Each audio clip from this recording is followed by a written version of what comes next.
দাওয়াত চলছে, চলবে। এই দাওয়াত কিয়ামতের আগ পর্যন্ত চলবে।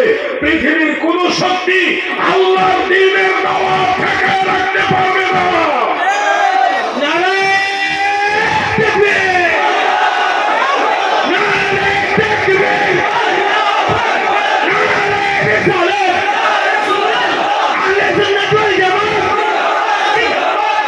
প্রিয় ভাইরা, আমি আপনাদেরকে বলবো, ইসলাম শান্তির ধর্ম, শান্তির বাতাস নিয়ে ইসলাম সারা পৃথিবীতে বয়ে যাচ্ছে।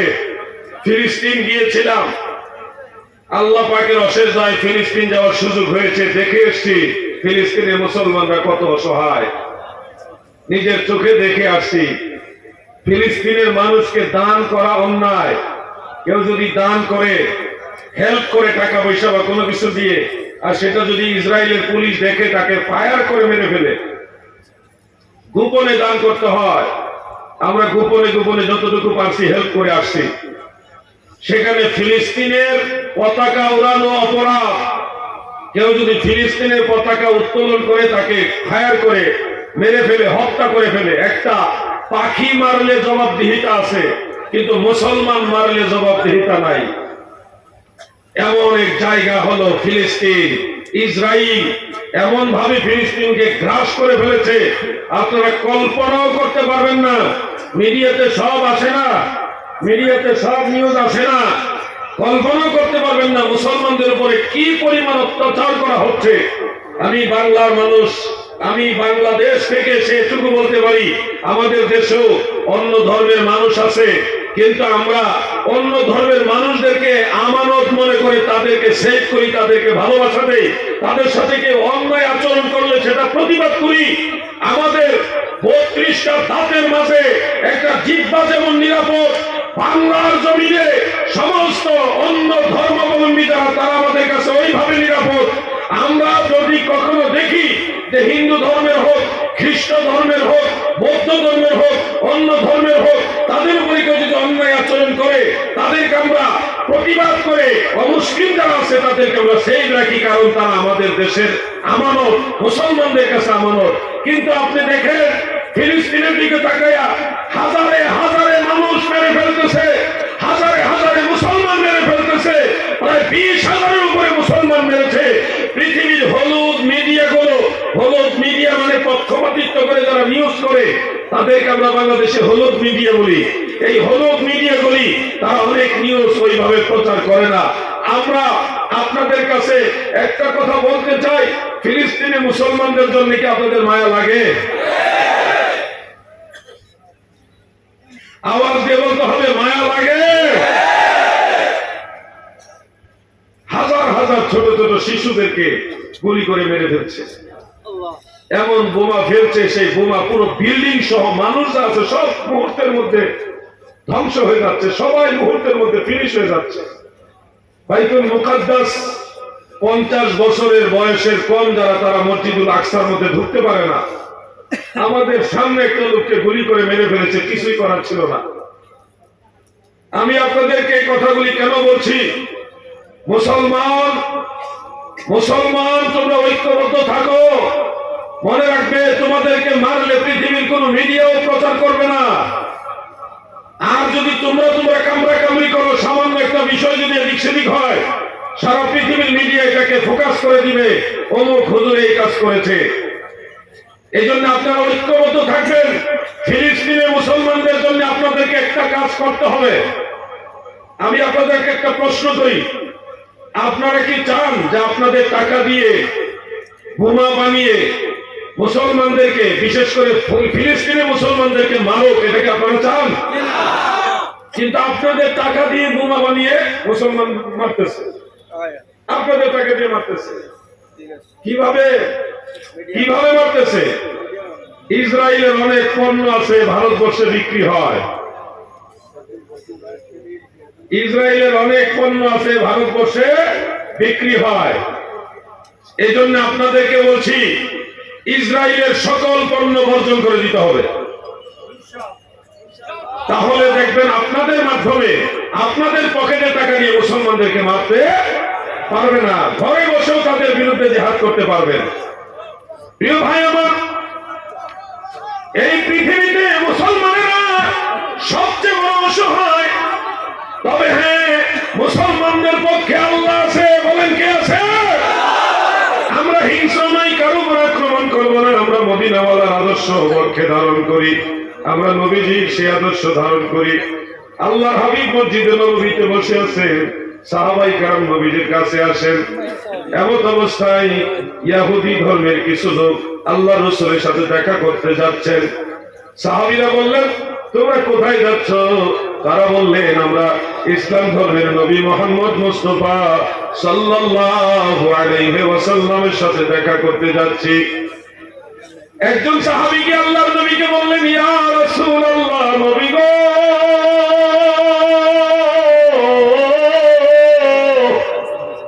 ওগো আল্লাহর নবী, কিছু লোক আপনার সাথে দেখা করতে আসছে, আমরা তাদেরকে কি আপনার কাছে নিয়ে আসবো, নাকি পাহাড়ের পাদদেশে ছায়া পড়েছে সেই ছায়ার মধ্যে বসতে দিব?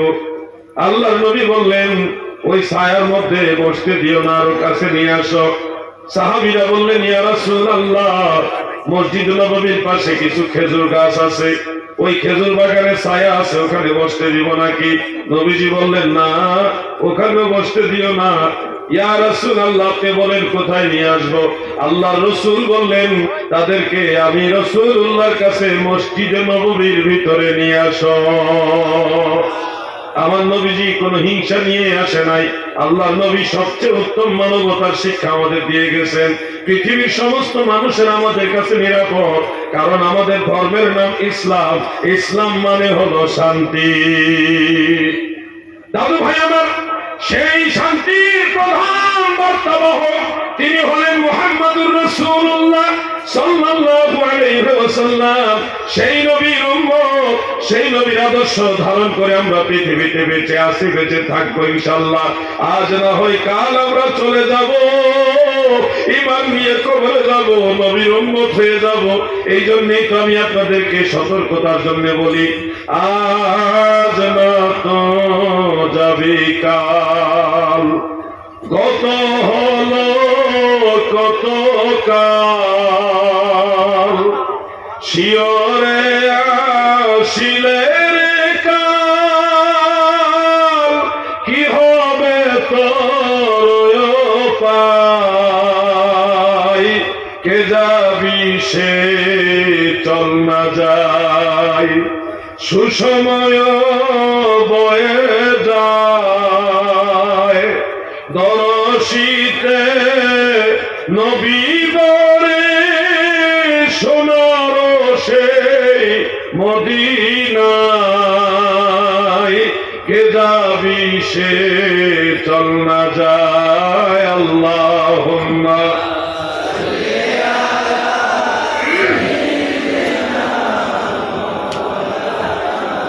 মুহাম্মদ ওয়া আলা আলি।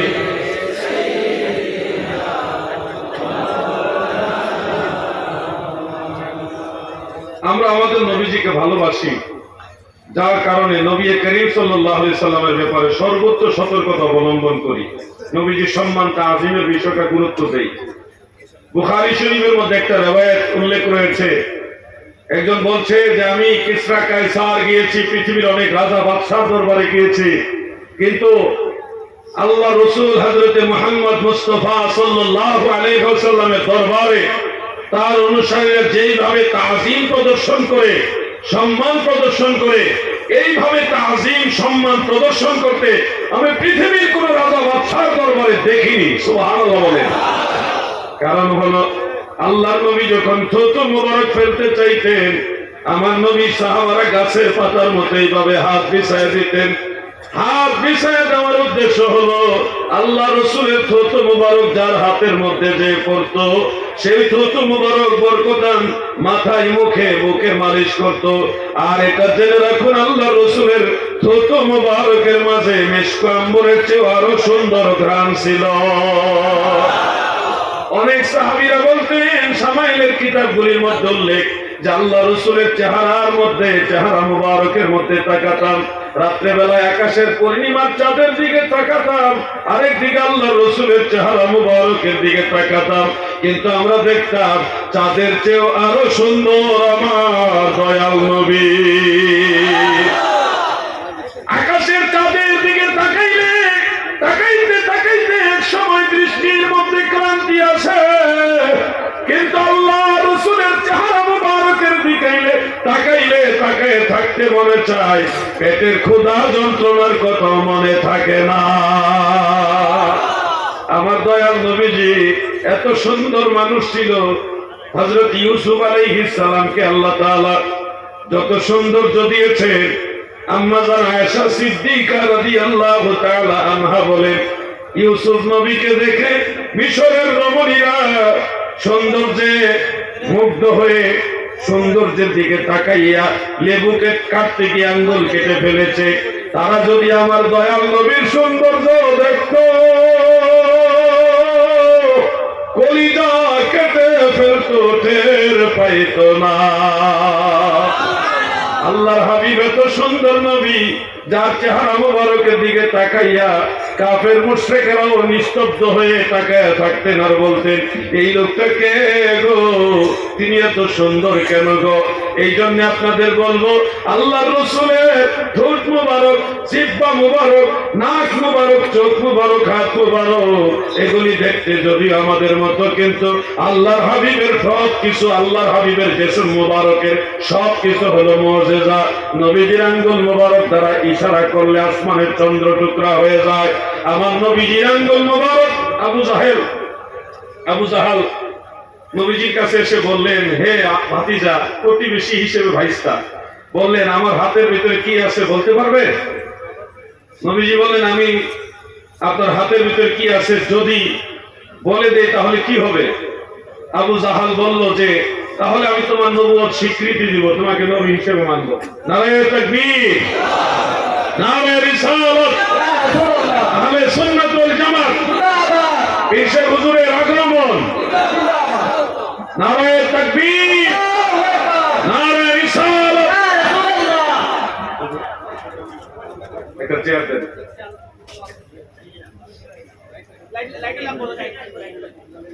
ধীরে ধীরে একটু জিকির করেন, লা ইলাহা ইল্লাল্লাহ, মুহাম্মদ লা ইলাহা ইল্লাল্লাহ, হাসবি রাব্বি জাল্লাল্লাহ, মা ফি ওর নূর মুহাম্মদ সাল্লাল্লাহু লা ইলাহা ইল্লাল্লাহ, জোরে লা ইলাহা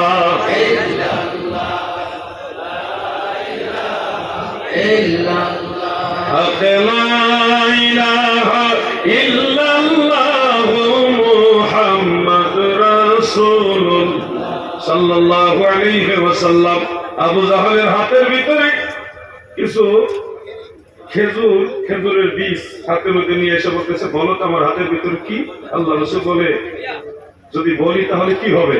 যে তুমি বলতে পারলে আমি তোমাকে নবী হিসেবে মানব।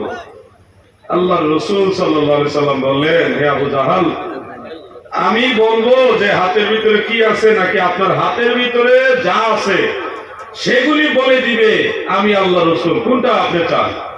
আবু জাহাল ধরে নিল খেজুরের বীজ, আর খেজুর তো কখনই কথা বলবে না, এটা তো অসম্ভব।